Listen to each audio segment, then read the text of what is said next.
Hello everyone, my name is Junji and I'm from Toronto. Today I'm going to present our joint work with my colleague Sahil and my supervisor Eyal Lara. So the general idea about this work is to optimize system testing with the technique that we use is VM fork. So, okay, so in most software companies, we use software testing to make sure that our product or our systems to conform with certain specifications. And if your system passed the test, then you can have some confidence that it meets the quality standard. But the problem is when your system gets really large and complex, and sometimes testing it can be really hard. The difficulty is in two aspects.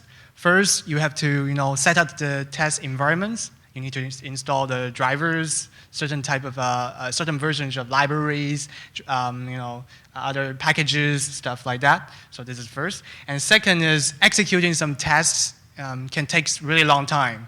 So I have one experience of executing the MySQL test. I hit the test run button and I went to bed, woke up in the morning, and the test's still running. And it just looks like hand in there. So it would be nice if we can have shorten the text execution time with some technique, and also can reduce CPU cycles and the memory resource management requirement also. So to do that, let's revisit the concept of system testing first. So imagine this system as a bucket. Each test is considered a certain type of steps. So each steps exercise some kind of states of the system. It's donated here in the illustration with the green segment here. So the second step, exercise certain states, another layer of the bucket. And the third step is that when you've done a bunch of steps and the test finished, you compare it with the specification. If it's the same as expected, then you say the test is passed. So this is one test. For the next test, because the system is polluted at this moment, you probably need to tear it down. So it's clean out actions. So this is another action that you need to do, and you run the second tab step by step and so on. And then when you finish, you compare with the specification. So this is the scenario that we have multiple test cases. So the existing state of art is to run each test sequentially. So test by test. Between each test, you probably need to clean up some, test state just in order, to avoid the pollution. So that's one of the problems that why, some tests take really long time. For example, the MySQL test suite that I mentioned before can take up to 8 hours, and other OS test suites can take, up to 1 day or, more than 1 day to run. So this is the existing way. You just hit and wait to finish. Recently, there's a trend that we call testing on the cloud. So using the cloud to using the cloud to run it in parallel. One of the very simple way to do that is to I just instantiate for each test. I instantiate a VM. So you run it, and since HVN is isolated quantity and it's well encapsulated, it can run in parallel so that you don't have to wait for each test. So it's more responsive. You just one test finish, you just discard the VN, and that's it. There's no cleanup actions to do. So it's nice. I mean, although the problem with that is it's it's resources consuming, because each VN is a large entity. It takes gigabytes of footprint, and also as you can see, among these different tests, there can be some commonalities. That's what I'm next to talk about. So we make these observations on the commonalities among the tests. So as you can see, in this illustrated example, the tests 1 to 3, they all share the same first step, which is denoted by the green segments. So the implication of that is each time you run a new test, you instantiate a new VM, you have to re-execute those common steps again, which I think it's a waste. So the green segment, can take really long For example, in the MySQL test cases, it can be in constructing a table that is with a trillion rows. So this step can be really long, and we think that this step can be avoided so that it doesn't get re-executed again. So that's the basic idea. And the second observation is, since you all exercise the test on the same system that you want to test, so the system, when you run it on VMs, the system can share a lot of states because they use the same code base. So to leverage this sharing opportunities, we think that VM fork can come to a rescue.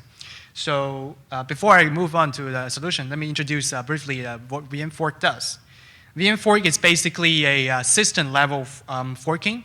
So it's compared with the existing process fork, which is we're all familiar with the Unix process fork.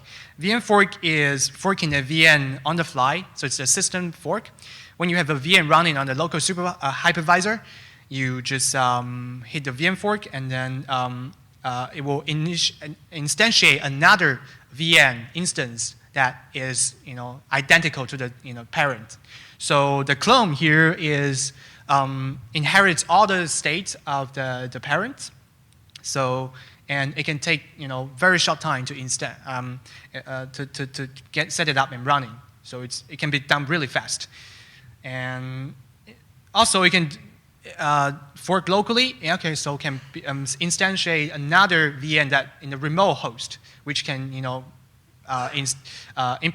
realize this elasticity or more utilize the resources in the remote host. So the VM fork, the nice entity quality about this VM fork is, first, it can be really fast. In one of our prototype that in our lab, it's called Snowflock, it can only take 600 milliseconds to start a new VM that is identical to this one already running VM. So it can be really fast. The second nice thing about that is it inherits all the state.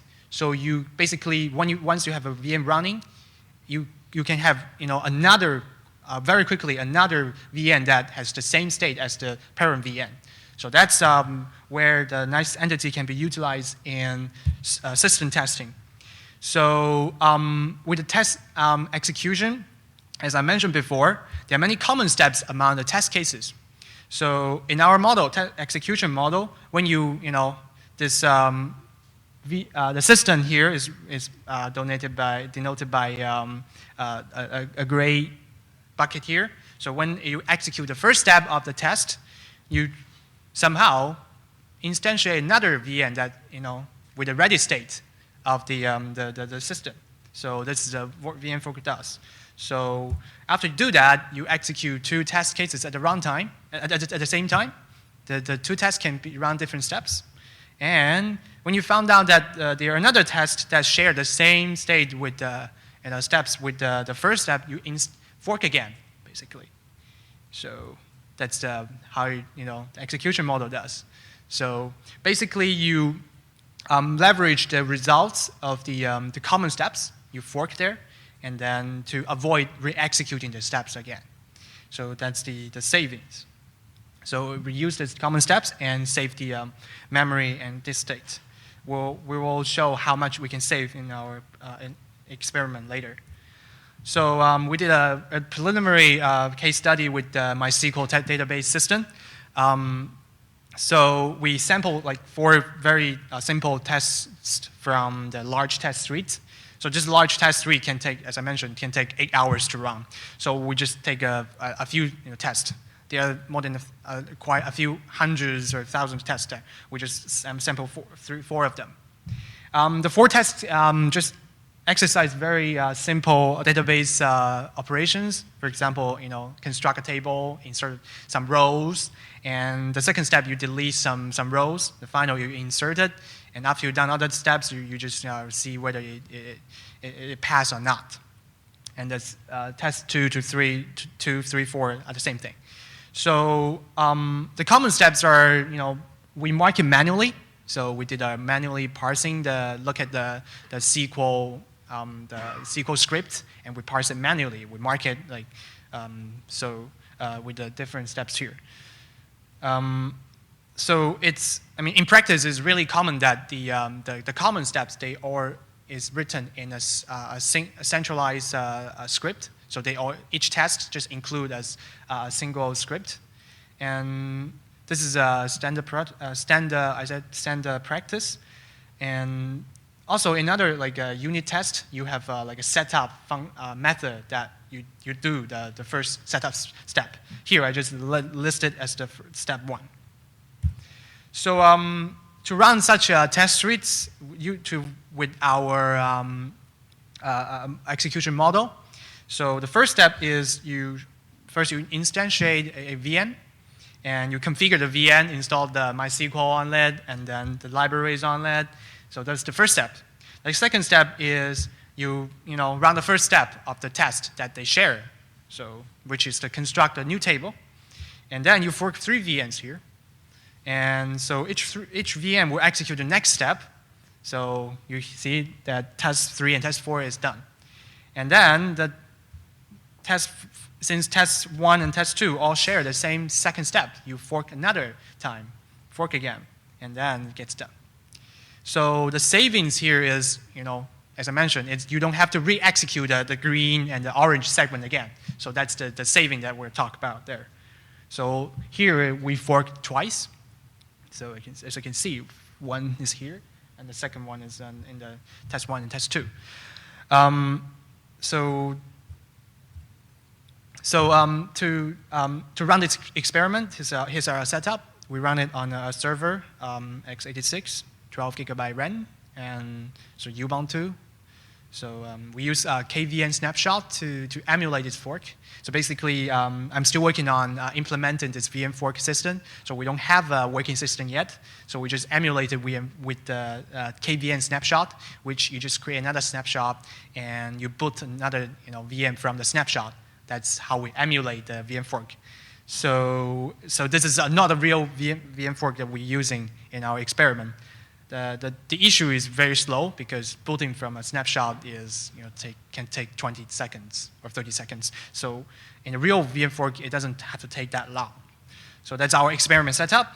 So let's see our results, our evaluation results. So we compare it with 2 execution model. First is, I mentioned, is sequential. You run each test, test by test. Test after test, so test 1, test 2, test 3.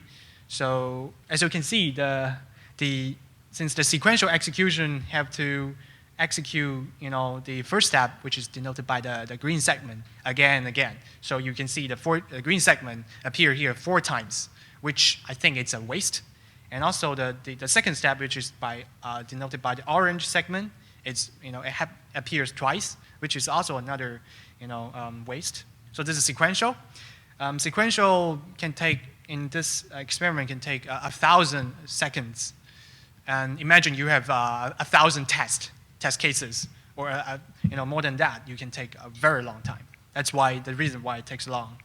And also the second configuration we have is to run it in parallel with the simple simple VM. So each test is in one EVM. So it can start, in parallel.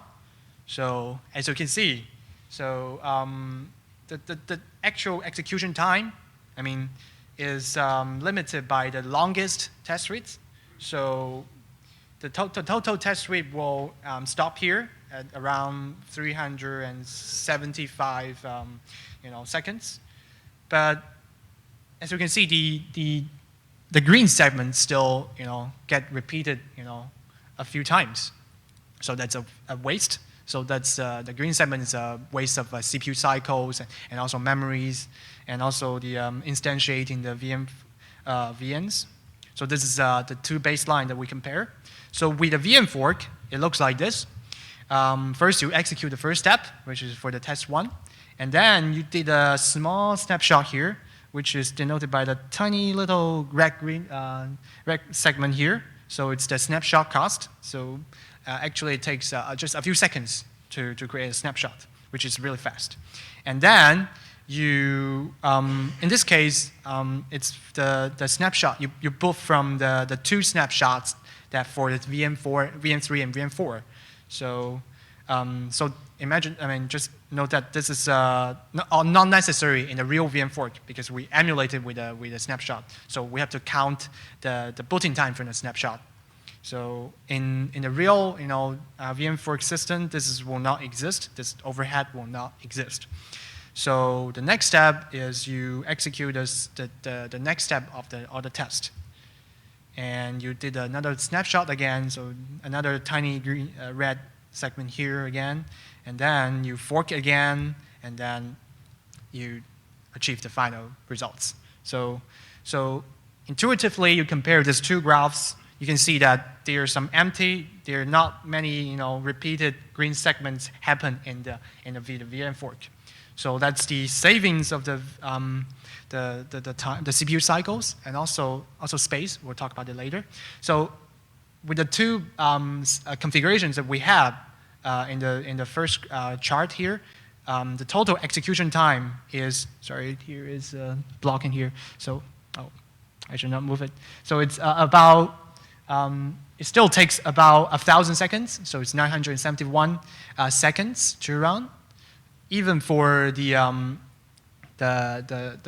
second configuration, you run it in each independent VNs because the test steps get executed again and again.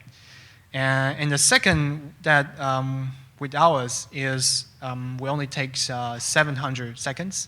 Note that this is a very, very conservative results, and it's only 4 tests. And if you have 1,000 tests, then the savings can be more dramatic.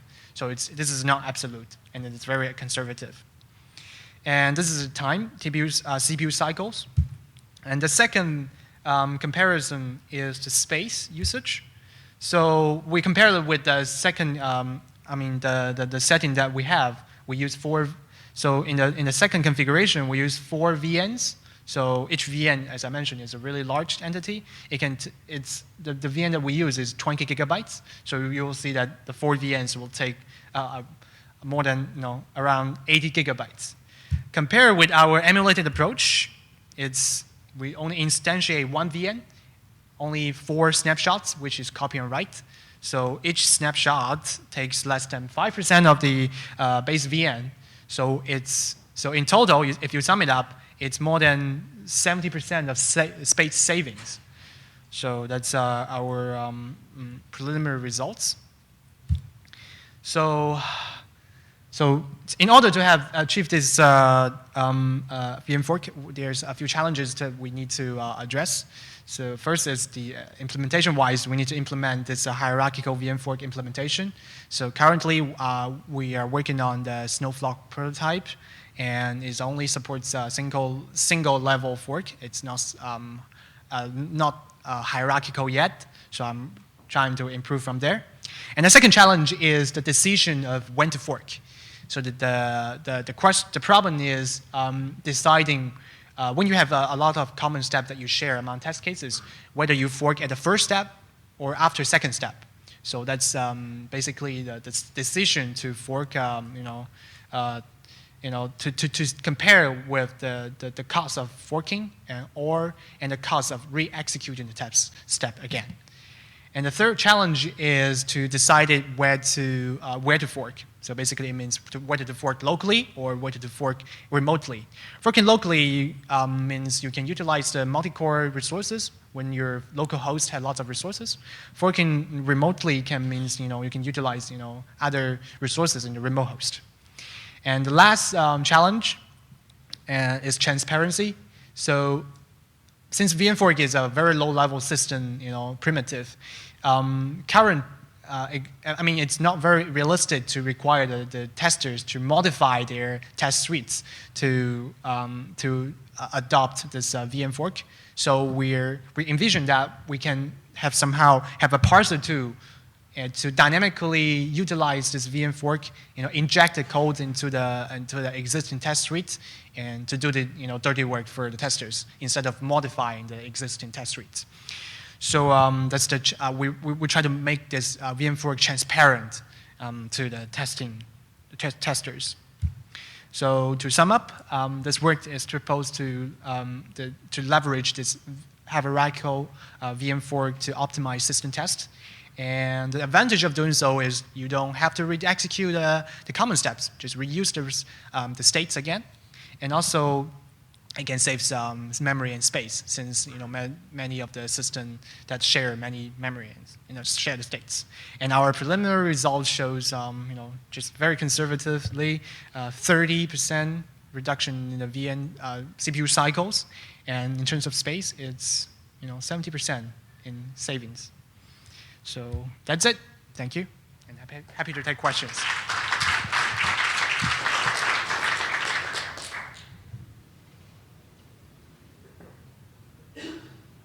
Hi, Daniel Dean, North Carolina State. Very good talk. I enjoyed it. So I had one question about the test cases, how they're reused. It seems like the assumption is that the test cases are deterministic, meaning that each test case, like when you reuse them, you're not going to have some different different case, right? Or it's going to fail with something. Yeah. Like there's a random number generator. I don't know, something like that. Yeah. Do you have any well, first off, is that an assumption that you have? And if so, yeah. Do you have any thoughts on how to handle test cases to apply this kind of technique to test cases that have non-determinism? Yeah, so I guess the experiment we have, I mean, our assumption is right now is deterministic. So what we have is we take the existing test suites in the existing open source systems. For example, MySQL, they have their own test suite that, if you download their source code, they have their test suite there. So it works well in the deterministic. In terms of the indeterministic test suites, yeah, that's a interesting challenge, and I think we can do it in dynamically, if yeah. So it's a challenge. So if we well, I would say the challenge still remains. I mean, it still needs to be deterministic. Yeah, I'm sorry. It needs to be deterministic. Somehow it needs to have a specific, ahead the test step ahead. Otherwise, how do you know the commonalities among the test steps? So yeah, it requires, it needs to be deterministic. Okay. Yeah, I was wrong. Thank you. No problem. Hi, this is Ritesh from VMware. This is an interesting talk, and I was just wondering whether you have any thoughts about formalizing the framework between the application testers and the virtual machine management, and whether it can be extended to a formal verification of all possible states that a VM might go through in production. So it sounds like a good way to do exhaustive space search from all the variations that are possible in testing. Yeah, so what we envision is, I'm not quite sure what you're formalizing mean, but what we envision is we have a test framework that testers can utilize there. For example, it's the model like testing as a service. You upload your test suite and also your system to the cloud, and then the cloud, the backend, can analyze those test suites and your system for you, and then to execute those for you. We optimized the backend. So in the cloud end, yeah. Thanks. Can you talk a little bit about the use of process level fork versus system level fork and how that impacts? Yeah, that's a good question. So John's question is about why don't we use system fork instead of process fork? So forking the process level has some its limitations. So, for example, if the system that you will test is a multi-process applications, probably it doesn't, you don't have, if you want to run different tests at the same time, you have to you have different application instances running at the same time. And it doesn't work for all the applications. Some applications just, prohibits you from running that. And the other limitation is, there could be some other contention problems between different processes. For example, all the two tests are competing for the same table, then it could be a problem. So there will be no parallelism there. Yeah. Thanks. I have actually a couple other questions. So one of them was when you're doing the testing here, we're looking at one VM, so maybe it's a single tier application. Yeah. Have you considered doing testing with multi-tiered applications? Because one of the things that I work at VMware and we see a lot of customers that are dealing with developing applications. They have a multi-tiered applications. Take the simple case of a processing server with a web front end and a database back end. Yeah. Dealing with the synchronization of the instruction sets across those can be a little bit challenging. Is that something that this could be extended to support multi-tiered apps? Yeah, right now only we target the standalone application only.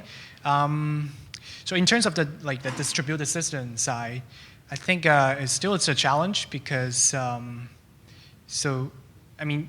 we don't have a forking the whole distributed system at this moment. So I guess it's still not within our scope. Well, one follow-up that's related to that is with a number of different vendors. I mean, VMware has this, but there are other vendors that are doing this also. There's the concept of being able to do live migration of an actual application or workload. Is that something that you might be able to utilize to help with what you're trying to do with the VM fork? Meaning, you capture the system state. That's at the hypervisor level. Yes. And then utilize that to create the fork. And then in this case, you could actually use it for a multi-tier to actually stay in sync between the different application processes.